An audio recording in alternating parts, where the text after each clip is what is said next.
बिस्मिल्लाहिर्रहमानिर्रहीम। हर इंसान का एक रोल मॉडल होता है जिसको वो फॉलो करता है और उस जैसा बनने की कोशिश करता है। आज हमारे रोल मॉडल कौन है? मैंने बहुत सारे अपने बच्चों से पूछा, मैट्रिक कैफे के बच्चों से मैंने पूछा। अक्सर बच्चों से मैं पूछता रहता हूँ कि आपका रोल मॉडल कौन है।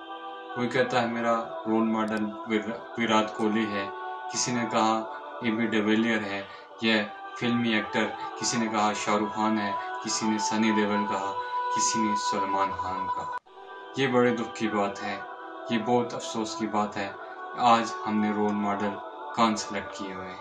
किसी एक बच्चे ने ये नहीं कहा कि हमारा रोल मॉडल अब्दुल सत्तार ईदी है, किसी ने ये नहीं कहा कि हमारा रोल मॉडल कायद आज़म मोहम्मद अली जिन्ना है, किसी बच्चे ने ये नहीं कहा कि हमारे रोल मॉडल अल्लामा मोहम्मद इकबाल है।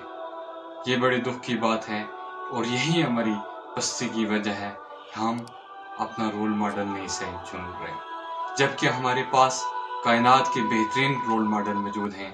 हज़रत अली रज़ी अल्लाह तआला अन्हु हमारे रोल मॉडल हैं, हज़रत अबू बकर सिद्दीक रज़ी अल्लाह तआला अन्हु हमारे रोल मॉडल हैं, हज़रत उस्मान रज़ी अल्लाह तआला अन्हु हमारे रोल मॉडल हैं, हज़रत उमर फारूक अल्लाह तआला अन्हु हमारे रोल मॉडल हैं। और कायनात के सबसे अजीम लीडर, कायनात के सबसे अजीम रहनुमा हज़रत मोहम्मद अरबी सल्लल्लाहु अलैहि वसल्लम हमारे लिए बेहतरीन रोल मॉडल हैं। हमें किसी और को रोल मॉडल चुनने की ज़रूरत ही नहीं है।